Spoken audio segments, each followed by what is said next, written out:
আসসালামু আলাইকুম। আজকে এমপক্স বা মাঙ্কি পক্স সম্পর্কে আলোচনা করব। এমপক্স নিয়ে বিশ্ব স্বাস্থ্য সংস্থা WHO বিশ্বজুড়ে জনস্বাস্থ্য জরুরি অবস্থা ঘোষণা করেছে। এই রোগটি সম্পর্কে এখনো বিস্তারিত জানেন না অনেকেই। এমপক্স কি, কিভাবে ছড়ায়, এর লক্ষণসমূহ বিস্তারিত আলোচনা করি। চলুন। মাঙ্কি পক্স বা এমপক্স কি? এমপক্স একটি ভাইরাস জনিত রোগ। বাংলাদেশে জলবসন্ত দেখা যায়, এক সময় গুটি বসন্ত ছিল। এমপক্স আলাদা ধরনের একটি পক্স ভাইরাস। এমপক্সে প্রধান দুইটি ধরন আছে, ক্লেড 1 এবং ক্লেড 2। দুই ধরনের মধ্যে আবার সাব ডিভিশন এ বি রয়েছে। কঙ্গোতে দীর্ঘদিন এমপক্স প্রাদুর্ভাবের কারণ ছিল ক্লেড 1 ভাইরাস, আর ইউরোপে ছড়িয়েছে ক্লেড 2 ভাইরাস। ক্লেড 2 ভাইরাসের মৃত্যুর হার খুবই কম, কিন্তু আফ্রিকায় যেটা ছড়িয়েছিল ক্লেড 1, সেটার মৃত্যু হার সবচেয়ে বেশি। ক্লেড 1 ধরনটি খুবই গুরুতর, এর মৃত্যু হার 100 জনের 4 জন। এই ভাইরাসগুলো আগে থেকেই ছিল, মাঝখানে কমে গিয়েছিল, সম্প্রতি আবার বাড়তে শুরু করেছে। এমপক্স ভাইরাস সংক্রমণ আফ্রিকার কঙ্গোতে আক্রান্ত ব্যক্তির সংখ্যা সবচেয়ে বেশি। আশেপাশের দেশে ছড়িয়েছে এবং ইউরোপ ও এশিয়ার বিভিন্ন দেশেও ছড়াচ্ছে।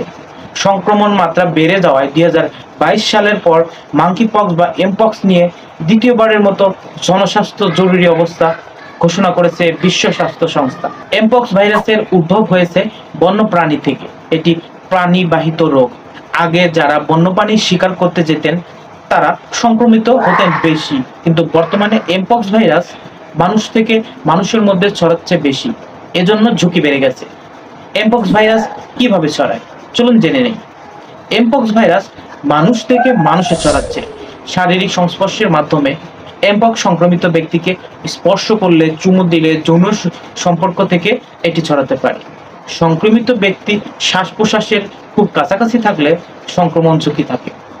এমপক্সে আক্রান্ত বন্যপ্রাণী শিকার করা, চামড়া তোলা, মাংস কাটা, এমনকি রান্নার সময় কম তাপে রান্না করা খাবার খেলে সেখান থেকে ভাইরাস ছড়াতে পারে। আমাদের দেশে বন্যপ্রাণী শিকার হয় না খুব একটা, কিন্তু এমপক্স আক্রান্ত প্রাণীর কাছাকাছি গেলেও সংক্রমিত হওয়ার ঝুঁকি রয়েছে। এমপক্স সংক্রমিত ব্যক্তির ব্যবহার করা পোশাক, তোয়ালে, চাদর, যে কোনো ব্যবহার্য জিনিসপত্র ভাইরাস ছড়াতে পারে। সংক্রমিত ব্যক্তির ব্যবহার করা ইনজেকশন, সুই অন্য শরীরে দিলে এমপক্স হতে পারে। সন্তান সম্ভাবনা নারী এমপক্স আক্রান্ত হলে অনাগত সন্তানও এমপক্স ভাইরাসে আক্রান্ত হতে পারে। এমপক্স শুকিয়ে যাওয়ার পর খুশকার আবরণ যদি বিভিন্ন স্থানে ছড়িয়ে পড়ে, সেখান থেকেও ভাইরাস সংক্রমণ হতে পারে। এমপক্সের লক্ষণ। এমপক্সে আক্রান্ত ব্যক্তির শরীরে খুবই ব্যথা হয়, জলবসন্তের চেয়েও বেশি ব্যথা হয় এমপক্সে।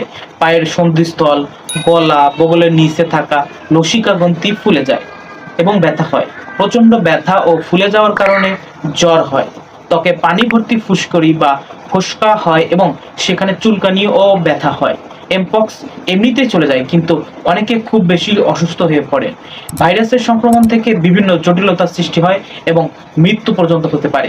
এমপক্সের চিকিৎসা। এমপক্সের সুনির্দিষ্ট কোনো চিকিৎসা নেই। সরাসরি কোনো ঔষধ এই রোগের কাজ করে না। ঔষধ আবিষ্কারের চেষ্টা চলছে, তবে পরীক্ষামূলক কিছু ঔষধ আছে। রোগীকে আইসোলেশনে রেখে উপসর্গ ভিত্তিক চিকিৎসা দিতে হবে।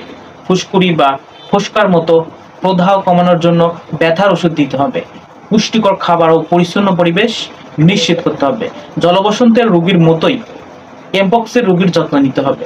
রোগীর অবস্থা জটিল হলে হাসপাতালে রেখে চিকিৎসা দিতে হবে। যেহেতু এমপক্স ছোঁয়াচে, তাই সর্বোচ্চ সতর্কতা হতে হবে এবং ভাইরাস যেন না ছড়ায় সেদিকে খেয়াল রাখতে হবে। এমপক্সের চিকিৎসায় গুটি বসন্তের ভ্যাকসিন কিছুটা পরিবর্তিত করে আফ্রিকার সংক্রমিত ব্যক্তিদের দেওয়া হচ্ছে। আমাদের দেশে সেই ভ্যাকসিন দেওয়া হবে কিনা সেটি ভ্যাকসিন বিশেষজ্ঞ এবং কর্তৃপক্ষ বিবেচনা করবেন। এমপক্স আক্রান্ত হলে সবাইকে তা খুব ভালোভাবে জানতে হবে। বিনা প্রয়োজনে যেন কেউ আক্রান্ত ব্যক্তিকে স্পর্শ না করে সেদিকে খেয়াল রাখতে হবে। চিকিৎসক বা অন্য কেউ রোগীর সংস্পর্শে আসলে অবশ্যই গ্লাভস, মাস্ক পরতে হবে এবং যথাসম্ভব সুরক্ষা নিয়ে রোগীর চিকিৎসা ও সেবা দিতে হবে। আক্রান্ত ব্যক্তির ব্যবহার করা জিনিসপত্র ও পোশাক ব্যবহার করা যাবে না।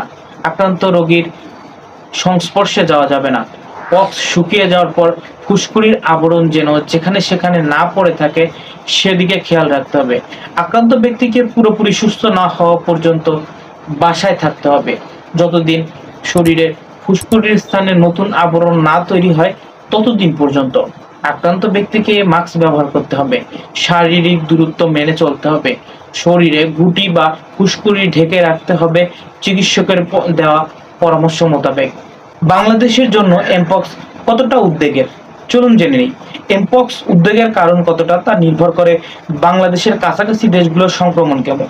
যদি আশেপাশের অঞ্চলে এমপক্স ছড়িয়ে থাকে তাহলে তা দেশের জন্য অবশ্যই উদ্বেগের কারণ হবে। বর্তমানে প্রাথমিক ঝুঁকি অবস্থায় সবাইকে সচেতন হতে হবে। বিমানবন্দর, নৌ ও স্থলবন্দরে স্ক্রিনিং চালু করতে হবে।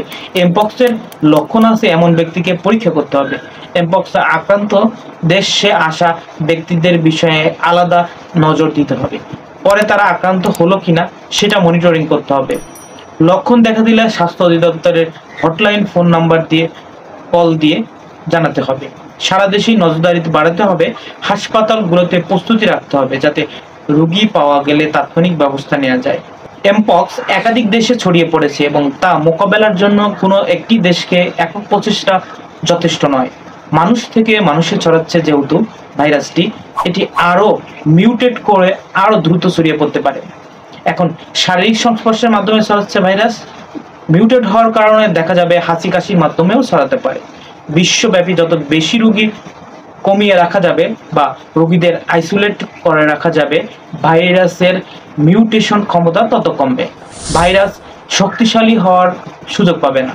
ভাইরাস যত বেশি ছড়ায় ঠিক তত বেশি মিউটেশনের সুযোগ পায় এবং প্রাণঘাতী হয়। এজন্য সবাইকে সচেতন হতে হবে। সবার সম্মিলিত প্রচেষ্টায় কেবল এই উদ্বেগজনক পরিস্থিতি মোকাবেলা করা সম্ভব। সবাই ভালো থাকুন, সুস্থ থাকুন। ধন্যবাদ।